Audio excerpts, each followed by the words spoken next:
Indonesia tak tersusun dari batas peta, tapi gerak dan peran besar kaum muda.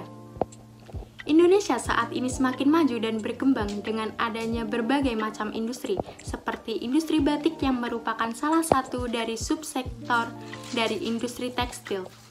Jumlah industri batik di Indonesia diperkirakan mencapai 6.120 unit dengan terbanyak di Pulau Jawa. Perkembangan industri tekstil sangat memberikan manfaat bagi seluruh masyarakat, namun dari kegiatan industri itu juga membawa dampak negatif yang dapat merusak lingkungan, terkhusus pada pencemaran lingkungan perairan. Pencemaran perairan dapat disebabkan oleh proses pewarnaan yang menggunakan pewarna tekstil. Pewarnaan merupakan proses yang sangat penting dan tidak mungkin untuk ditinggalkan. Sisa bahan pewarna, proses pencucian, dan pembilasan batik dapat menghasilkan limbah cair. Proses produksi batik membutuhkan air dalam jumlah yang besar dan menghasilkan limbah yang kaya akan zat warna, mengandung residu pewarna reaktif, dan bahan kimia. Salah satu yang digunakan dalam industri tekstil pada proses produksi yaitu pewarna sintetis. Pewarna sintetis yang bersifat karsinogenik dapat menyebabkan penyakit kulit, mengakibatkan kanker kulit, dan mengandung logam berat seperti Cr dan Pb. Pada penelitian terdahulu pada home industri tekstil batik di Desa Sendang Agung Lamongan, limbah cair yang dihasilkan berbahaya yaitu Pb sekitar 61,5 ppm dan Cr sekitar 35 ppm. Oleh karena itu, diperlukan inovasi dengan metode yang mudah serta efektif untuk pengolahan limbah agar tidak terjadi permasalahan yang serius di masyarakat dan lingkungan. Maka dari itu, kami, Inggar Trilarasati dan Fajaria Kusnul Afifah dari Kampus Biru Universitas Brawijaya dengan bangga mempersembahkan inovasi yang berjudul Shaubi, Inovasi Biosorben Limbah Wol Domba, upaya menurunkan kadar limbah berat logam dalam home industri tekstil. Limbah wul domba kami pilih sebagai bahan pembuatan biosorben, karena wul domba banyak dihasilkan di Indonesia.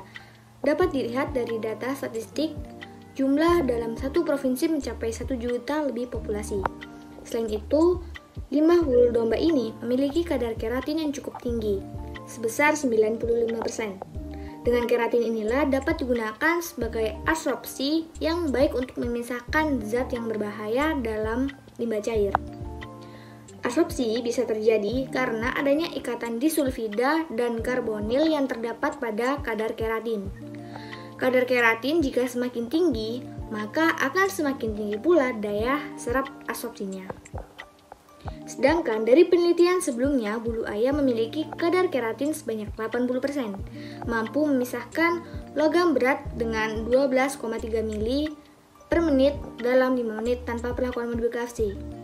Maka dari itu, untuk perlakuan dengan keratin 95% diharapkan dan tentunya dapat bisa membuktikan lebih dapat memisahkan logam berat lebih dari kadar keratin yang 80%.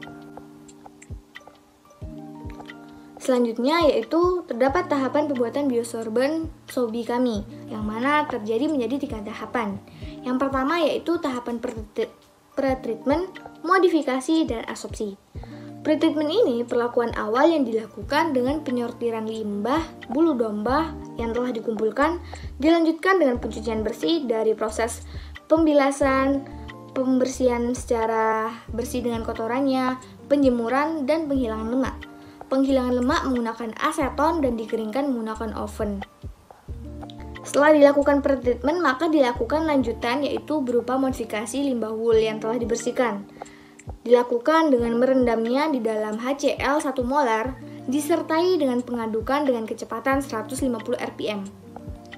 Setelah proses modifikasi selesai, biosorben dipisahkan dan dilanjutkan ke proses adsorpsi dengan limbah tekstil yang mengandung logam berat. Biosorben dicampurkan dengan air limbah disertai dengan pengadukan secara berkala selama 15 menit.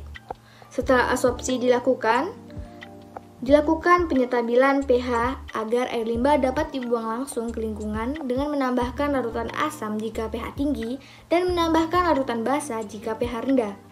Setelah tahapan dilakukan, maka Dilanjutkan dengan pengecekan kadar logam berat yang telah hilang pada air lomba yang telah diabsorpsikan dengan menggunakan perhitungan isotem absorpsi. Dalam proses, kami juga memodifikasi biosorbent yang akan digunakan agar hasil yang didapatkan juga lebih baik dibandingkan dengan tanpa perlakuan apapun. Bahan yang kami gunakan yaitu senyawa HCl. Penggunaan ini dapat meningkatkan daya absorpsi dengan optimal pada biosorbent. Hal itu dikarenakan adanya protonasi dari biosorbent wul domba terkait keratinnya yang dapat menghasilkan muatan positif. Jadi, dengan modifikasi HCl serta penggunaan keratin yang tinggi berpotensi membuat hasil biosorbent dengan kualitas yang baik dan tinggi daya absorpsinya. Kelebihan dari biosorbent inovasi kami yaitu yang pertama, ramah lingkungan. Dikarenakan bahan utamanya yaitu dari limbah wul domba yang tidak digunakan oleh masyarakat dan tidak berdampak kepada lingkungan karena bahannya dari bahan hayati.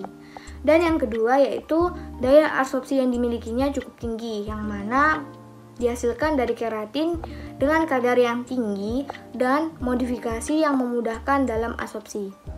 Dan yang terakhir yaitu karena ekonomis, disebabkan oleh bahan dari limbah yang mudah didapatkan dengan harga yang murah dibandingkan dengan adsorben kimia yang telah digunakan biasanya oleh masyarakat luas. Mari manfaatkan limbah untuk mengelola limbah agar lingkungan bersih untuk kita dan anak cucu kita nanti.